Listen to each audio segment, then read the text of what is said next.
हमने सुना है बेटा कि तुम गरीबों को मुफ्त में खिलाते हो। हम पति पत्नी 3 दिन से भूखे हैं। भूख से हमारी हालत खराब है। क्या तुम हम दोनों को छोले भटूरे खिला सकते हो? हमारे पास पैसे नहीं है। माफ करो बाबा, आज मैं किसी को मुफ्त में नहीं खिला रहा। बाबूलाल की बात सुनकर वहाँ पर खड़े हुए लोग बाबूलाल को देखकर हंसने लगे। ठीक है बेटा, जैसी तुम्हारी मर्जी। मैं तो किसी भी प्रकार से भूखा रह लेता हूँ, लेकिन ये मेरी पत्नी कुछ दिनों से बीमार भी चल रही है। तुम ऐसे ही कुछ खिला दो। मेरी मजबूरी समझो बाबा, मुझसे किसी को भूखा नहीं देखा जाता, लेकिन आज मैं बहुत मजबूर हूँ। अगर आज भी मैंने मुफ्त में खिला दिया तो मेरी बहुत ज्यादा बदनामी और बेइज्जती हो जाएगी। मेरे पास पैसे तो नहीं है बेटा, लेकिन हाँ, कुछ मिट्टी के कंकड़ पड़े हुए हैं। तुम उन मिट्टी के कंकड़ों के बदले मुझे और मेरी पत्नी को छोले भटूरे खिला सकते हो। बाबा, मैं भला मिट्टी के कंकड़ों का क्या करूंगा? मुझे पैसों की जरूरत है। गरीब की दी हुई कोई भी चीज बेकार नहीं होती बेटा। एक ना एक दिन वो काम जरूर आती है। उपहार समझ कर रख लेना। बाबूलाल को उस बुजुर्ग पर बहुत ज्यादा तरस आया। ठीक है बाबा, लाओ उन मिट्टी के कंकड़ों को तो मैं तुम्हारा आशीर्वाद समझ कर रख लेता हूँ। तुम दोनों जितना खा सकते हो उतना खा लो। उस बूढ़े ने एक पोटली बाबूलाल के हाथों में थमा दी।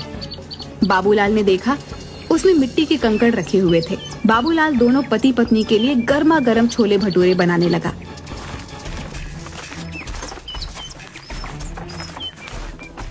तभी वहाँ पर ठेला लगाकर खड़ा हुआ नरेश बाबूलाल से बोला, अरे इन मिट्टी के कंकड़ों से तू भला कैसे सीताराम और मोहनलाल का कर्जा चुकाएगा रे? बेवकूफ आदमी, इतनी बेइज्जती होने के बाद भी तेरी कुछ समझ में नहीं आया? नरेश, मेरी जिसे मर्जी चाहेगी मैं उसे मुफ्त में खिलाऊंगा। तू कौन होता है मुझे रोकने वाला? जाकर बोल देना अपने मुखिया को। मुखिया का चमचा कहीं का। 3 दिन बाद जब मुखिया उन दोनों से तेरे सर पर चप्पलें पड़वाएगा ना, उस दिन मैं तुझसे बात करूंगा। हाँ, मुझे भगवान पर पूरा विश्वास है, वो दिन कभी नहीं आएगा। इतना कहकर बाबूलाल फिर से छोले भटूरे बनाने लगा, मगर देखते ही देखते वह बूढ़े पति पत्नी बाबूलाल के सारे छोले भटूरे खा गए। बाबूलाल जरा सा चेहरा लिए उन्हें देखता रह गया। उसने देखा उसके ठेले पर अब कुछ भी नहीं बचा था। बाबूलाल चुपचाप अपने घर चला गया। क्या हुआ, आज दोपहर में ही कैसे चले आए? कहीं आज भी सारे छोले भटूरे कहीं बांट तो नहीं आए? निर्मला, मुझसे इस वक्त बात मत करो। अरे तो फिर और किससे बात करूं? अपना सर दीवारों पर मारूं क्या? मेरी तो सोच सोच के हालत खराब होते जा रही है कि 2 दिन बाद क्या होगा। वैसे तुम कभी शाम से पहले घर नहीं आते, आज क्या हुआ? बाबूलाल ने अपनी पत्नी को सारी घटना बता दी। हे भगवान, इस आदमी का मैं क्या करूं? इसने तो बेवकूफीपन की सारी हदें पार कर दी। अरे उन दोनों को सारे छोले भटूरे खिलाने की क्या जरूरत थी? मुझे क्या पता नहीं था। मुझे लगा था कि वो 2 या 3 से ज्यादा नहीं खाएंगे, लेकिन उन्होंने तो देखते ही देखते सारा ठेला साफ कर दिया। लाओ, मुझे भी दिखाओ आखिर उन दोनों ने कौन सी मिट्टी के कंकड़ दे दिए हैं जिसके बदले तुम आज सारे छोले भटूरे उनमें लुटा कर आ गए। वहाँ पर खड़े लोग तुम्हारा मजाक गलत नहीं उड़ा रहे थे। भला कोई मिट्टी के कंकड़ के बदले छोले भटूरे खिलाता है क्या? मैंने उन मिट्टी के कंकड़ के बदले उन्हें छोले भटूरे नहीं खिलाया अनीता। उन दोनों के चेहरे से साफ लग रहा था कि वो कई दिन से भूखे हैं। लाओ दो मुझे, मैं भी तो देखूं उन गरीबों के उपहार में ऐसा क्या है। बाबूलाल ने उदास मन से वह पोटली अपनी पत्नी को दे दी और पोटली में कंकड़ देखकर निर्मला गुस्से से चीखते हुए बोली, हाय राम, अब इस कंकड़ का क्या करूं? लगता है तुम्हारी किस्मत में सीताराम और मोहनलाल के हाथों चप्पल खाना ही लिखा है। अब जो होगा देखा जाएगा निर्मला। अगर भगवान ने मेरी किस्मत में गांव वालों के सामने मेरी बेइज्जती ही लिखी है तो उसे कोई नहीं बदल सकता। बाबूलाल वहाँ से चला गया और 2 दिन बाद बाबूलाल पंचायत में सर झुकाए खड़ा था। क्यों रे बाबूलाल, कैसे लाया है? इंतजाम नहीं हो पाया मुखिया जी, कुछ दिन की मोहलत और दे देते। वो तो हम तुझे जरूर देंगे, मगर सीताराम और मोहनलाल के हाथों चप्पल तो खा ले। ऐसा मत कीजिए मुखिया जी, मेरी बेइज्जती हो जाएगी। मैं किसी को मुंह दिखाने के लायक नहीं रहूंगा। क्या हुआ, उस दिन तो बड़ा मुंह चला रहे थे, मार खाने की नौबत आई तो अब इज्जत की दुहाई दे रहे हो? मुखिया सीताराम और मोहनलाल की ओर देखकर बोला, देखते क्या हो, मारो इस दानवीर को चप्पलों से। बड़ा दानवीर बना फिरता है, मक्कार कहीं का। मुखिया की बात सुनकर मोहनलाल और सीताराम बाबूलाल को चप्पलों से मारने ही वाले थे कि तभी वहाँ पर बाबूलाल की पत्नी निर्मला आ गई। खबरदार, जो मेरे पति को किसी ने हाथ भी लगाया। क्यों रे बाबूलाल की पत्नी, तुझे पता नहीं तेरे पति ने दोनों से कर्जा लिया था? तेरी इतनी हिम्मत कि तू मुखिया के आदेश को चुनौती दे?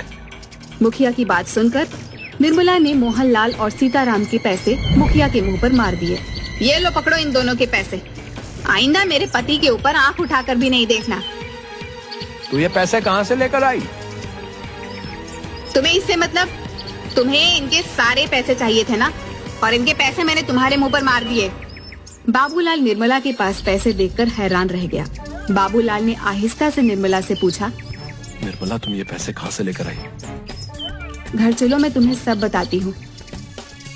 बाबूलाल निर्मला के साथ घर पर आकर बोला, अब बताओ भी निर्मला तुम ये पैसे कहाँ से लेकर आई?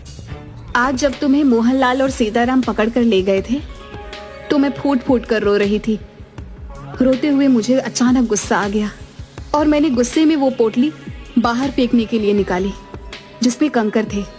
मगर जैसे ही उस पोटली में से कंकड़ फेंके तो उसमें से कंकड़ नहीं बल्कि बेशकीमती हीरे निकले। मैं तुरंत एक हीरा गिरवी रखकर पैसे ले आई और मुखिया के मुंह पर मार दिए।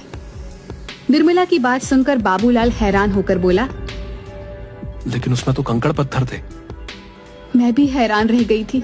बहुत सोचने के बाद मुझे एहसास हुआ कि शायद वो दोनों बूढ़े पति पत्नी कोई मायावी लोग थे जो तुम्हारी मदद करने आए थे। निर्मला ने इतना कहा ही था कि तभी दरवाजे पर दस्तक हुई। निर्मला उन हीरों को देखने में खोई हुई थी। बाबूलाल ने जाकर दरवाजा खोल दिया। दरवाजे के बाहर वही बूढ़े पति पत्नी थे जो बाबूलाल की ओर देखकर मुस्कुरा रहे थे। आप दोनों कौन हैं? हम दोनों देव हैं। 2 दिन पहले तुम जिस बरगद के पेड़ के नीचे खड़े होकर भगवान से बातें कर रहे थे, हम दोनों तुम्हारी बातें सुन रहे थे। हमें लगा कि तुम्हारी मदद करनी चाहिए। मैं आप दोनों का कैसे शुक्रिया अदा करूं?